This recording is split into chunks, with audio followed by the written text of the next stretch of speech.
asaaska ama ujeedooyinka loo asaasay golaha shacabka Somaliland waxa weeyaan ujeedooyinka loo asaasay golaha shacabka isdhexgalka dhalinyarta cuslaatay taasi oo aan ugu asaasnay inay ku ciyaaraan maxaa kubadda cagta oo ay kaga fogaadaan mukhadaraadka sida qaadka ama asgaarka iyo wixii la mid ah waxa weeye ujeedooyinkaasi hore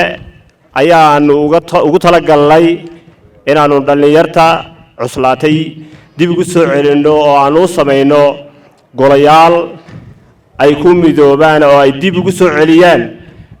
isboortiga ay hore u ciyaari jireen waxa weeyaan dhammaan ciyaartooyada ka tirsan golayaasha ama golaha shacabka waxay ahaayeen dhalinyar markii ugu horeba sportiska Somaliland ka tirsan oo haddana cuslaaday ujeedooyinkaasi waxay ahaayeen qaar fara badan oo aan lagu sameeyay golayaashaasi oo ay ka mid yihiin sida mideeye haldoor iyo kuwa kale oo la mid ah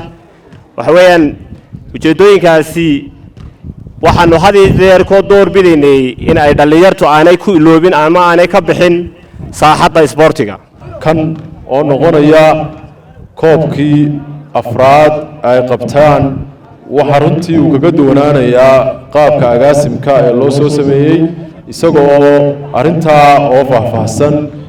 na siin doono gudoomiye ku-xigeenka iyo asaasayaashii golaha shacabka Mr. Khadar Ciise waqtigu waa gaaban yahay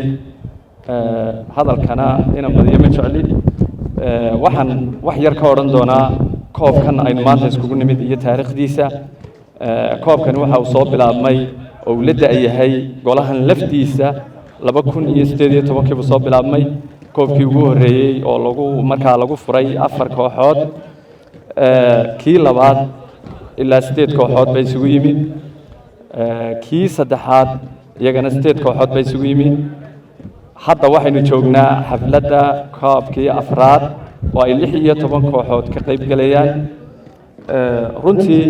nidaamka aynu raacaynaa waxa weeye nidaamka caalamiga ee kubadda cagta sharciga lagu hagaya waa sharciga caalamiga ee kubadda cagta runtii ujeedada laga leeyahay waxa weeye in dhalinyaradu ay ka faa'iideystaan qaabka loo ciyaarayo iyo inaanay kubaddu ahayn colaad isdil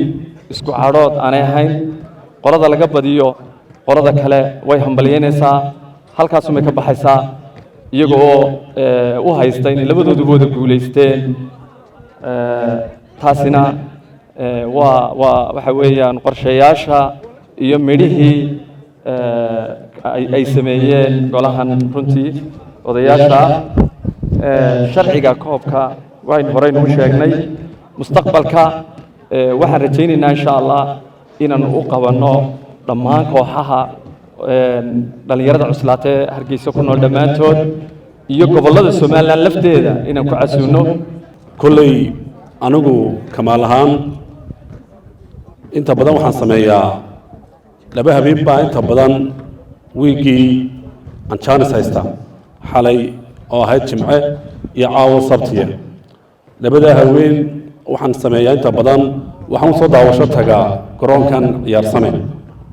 sababtaan u imaadaa waxa weeyaan kulli garoomo fara badan oo magaalada Hargeysa ama aan ku soo ciyaaro ama aan daawado garoonkan waxaan ku qancay nimanka gudida ah nidaamka ay wax u wadaan iyo kala dambeeytooda markaan aad ugu qancay waxay qasab noqotay labada habeenan chance-ka haysto inaan soo daawasho tago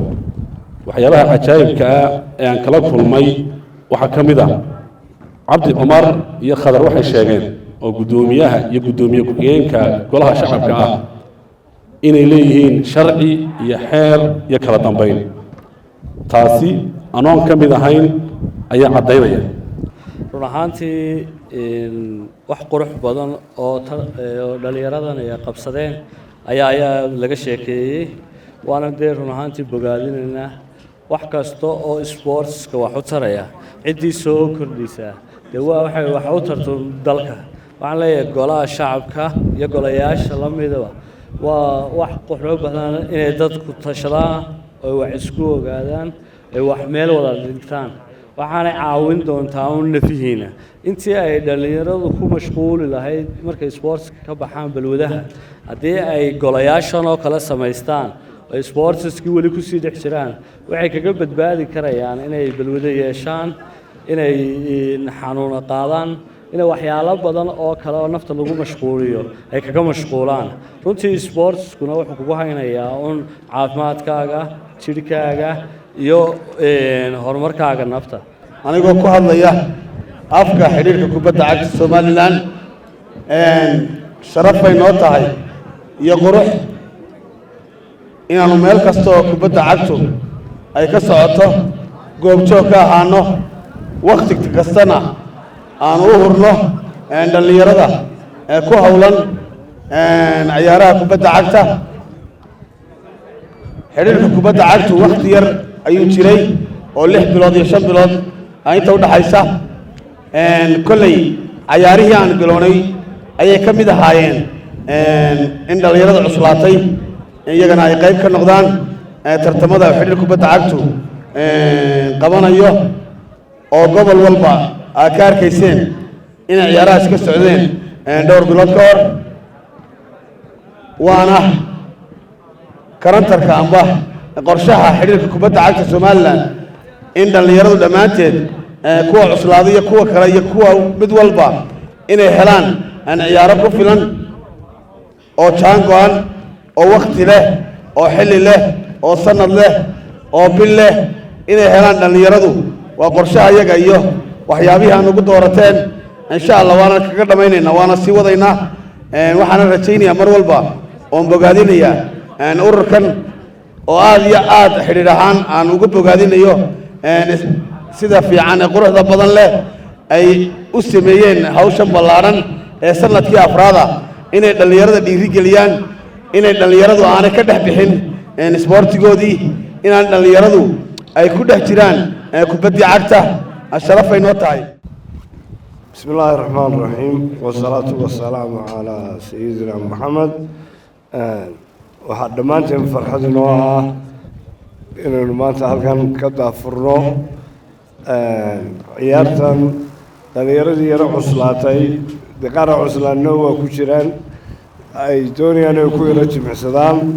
magacyo wanaagsanna waaba la baxeen oo qownaha kule golaha shacbiga iyo mideeye labada waan arkayaa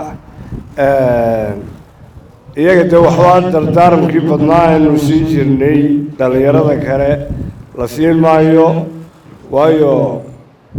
way garanayaan wax badan bay garanayaan waxaan u rajaynayaa ciyaar wanaagsan inay ciyaaraan waxaanan leeyahay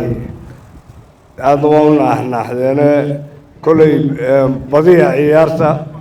oo dee marmarha ka dhigina si aad dib ugu soo noqotaan dhalinyaronimadiinii adigana dhalinyaro noqon maysaan dee nala mid baa noqonaysaan intaasar u naaxnaaxdaan intaas waa kaftan ciyaar wanaagsan baan idiin rajaynayaa waxaan kaloo idinku dardaarayaa inaad dhalinyarada kalena dee u tagtaan horyaalkii baa socda inaad mabar soo daawataan inaad la soo hadashaan in waxa waaye aragnimo aad dheertii inaad siisaan guul baan idiin rajaynayaa ciyaar wanaagsan baan idiin rajaynayaa waqtiguna waa waqti dambe